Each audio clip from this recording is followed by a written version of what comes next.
Okay, ilang months pa lang po ito pumasok sa system ng Spartans. So, ganun kaganda ang Spartans Worldwide. Nag-innovate talaga siya. Guys, marami pong member dito ang kumikita ng malaki because of insurance accident, no, kay Spartans Worldwide. So, ang kataya po natin dito is the Phil British Insurance. Guys, listen na, kasi malaki po ang pwede nyo kitain dito. Marami po ang members ang kumikita at mabilis po ang balik ng puhunan because of the services. Okay? So, katayap natin is Phil British Insurance. 65 years na sila nag-operate dito sa Philippines. Sobrang stable na ng company. At ang in-offer po natin dito is accident. Okay? Ang coverage po niya for 1 year is 150,000. Good for 1 year. 150,000. Good for 1 year na po yun. Ano po yun? Ito po yung nasa right side. Accidental death and disablement. Okay? Kabuhayan assistance kapag namatay due to accident. Yan, so 15,000. Fire cash assistance pag nasunugan ng bahay. Okay, 10,000 po yung cash assistance po dyan. Okay, so pwede po kahit sa bahay lang, no? Ayan. And kapag nagkaroon ng COVID, 5,000. At ito po ang pinakamaganda kay Spartas. Meron po tayong additional, no? Kapag isinugod sa hospital due to illness, no? Dahil sa sakit. Yan. Emergency room expense, total of 5,000. Covered po yan ng Phil British Insurance. Diba? Ang dami ng coverage niya. Tama? Tama? Ang daming coverage. O, ibig sabihin, guys, ito po ang good news. Sa 150,000 ng coverage na to, okay, alam niyo ba kung magkano lang yung price nito sa system ng Spartans? Ang price niya lang po sa system, good for 1 year, is 405 pesos. Good for 1 year, lumalabas na po na 1.1 peso per day, covered ka na. Okay? 1.1 peso per day, covered ka na. Okay? Guys, sobrang baba. Sobrang mura na po niya. Tama? Pwede mo po itong ma-offer sa ibang tao. Pwede mo itong ibenta sa ibang tao. Sa magkano presyo naman? Okay? Pwede mo itong ibenta. Magdagdag ka lang ng markup. 300 average or minimum 300 pesos na markup. So, kung 405 plus 300, meron ka 300 pesos.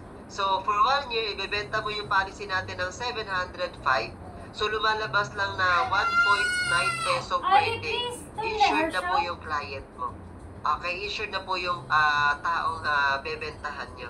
For 1 year ng 150,000 coverage ng Phil British Insurance natin. Murang-mura na po yun mga ma'am and sir, no? Sobrang mura na po nun.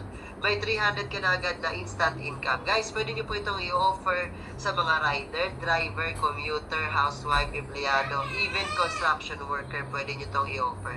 Sabihin niyo makabenta kayo. Sipin niyo, paano sir yung pikita dito sa insurance ng accident ng Phil British?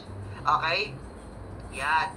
So, kung ang markup income mo is 300 pesos, ang policy price is 405, ang total price na ibibenta mo kay client is 705 pesos. So, automatic may 300 pesos na income ka, tama? So, sabihin na lang natin nakabenta ka ng 5 policy per day.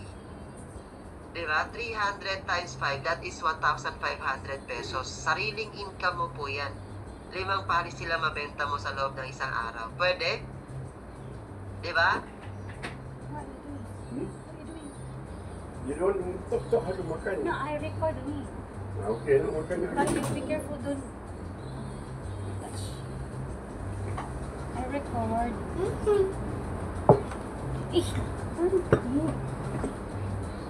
Yan. Pwede na po ba yan? Pwede. Diba? Guys, 1,500 pesos per day in 30 days, that is 45,000. So, malaking bagay at malaking tulong na po yan sa atin. Tama? Diba? Additional income. Guys, gusto nyo pa na mas malaking income? Ituturo po namin sa inyo. Ito po yung isa sa strategy. Bakit po maraming members natin yung kumikita sa ganitong klaseng services.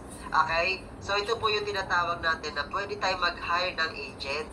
Diba? So, maghahanap ka lang po ng mga tao kakilala na pwedeng magkaroon ng extra income. Gusto magkaroon ng extra income. Diba? Dagdag sa sahod nila. Diba? Housewife na naghahanap ng extra income, mga tambay. Diba? Pwede natin sila maging agent. No? Ang good news, yung agent na ma-hire mo, libre po yung i-training ng team natin. So meron po tayong training provided para sa kanila para matuto sila paano nila ibebenta yung insurance accidental natin. Okay? So guys, unlimited po ang pag-hire ng agent. Diba? Guys, paano kikita kapag may agent? So kung ang markup mo kanina is 300 pesos, pwede kayong mag 50-50 ng agent. So 150 sa'yo plus 150 sa kanya. Recording. Okay? So total price ng policy 705 pa rin. What if yung isang agent mo nakabenta ng 10 policy times 150 ang commission niya, meron siyang income na 1,500 pesos per day. Kung 10 policy na bebenta niya, masipag siya. Di ba? Tama? In 30 days, kumita siya ng 45,000. Pwede na? Agent income. Di ba?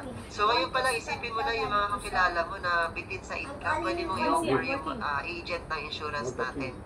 Di ba? So bigyan natin sila ng extra income. Ang good news, mas malaki po yung kikitain mo. Bakit? Sa isang agent, meron kang potential income na 45,000. At tanong, isa lang ba yung magiging agent mo? What more kung mas marami? Tama? So sabihin na lang natin, hindi sila nakapagbenta ng 10 sa isang araw. Isang policy na lang sa isang agent ang nabenta nila sa loob ng isang araw. Meron kang 150. Ang tanong, paano kung meron kang 10 agent na tig-isang policy yung nabebenta niya per day? Diba? So may income ka na 1,500 pa rin sa loob ng isang araw. In 30 days, kumita ka pa rin additional income, 45,000. Ang tawag po natin dyan is working smart. Tama? Working smart na meron kang agent. Meron tao nagtatrabaho para sa'yo. Diba? Nakatulong ka sa ibang tao na magkaroon sila ng extra income, kumita ka pa ng mas malaki. Tama? So, ganun kaganda na meron kang sariling system kasi pwede kang mag-hire ng agent unlimited. Diba? Hanap pa ng mga tao pwede mo matulungan. Dito ka sa Spartans Worldwide. Diba? Yan. So, pwede po ba? Maganda po ba yung ating maganda po ba yung ating insurance accidental kay Spartans? Ang laki ng potential income, tama?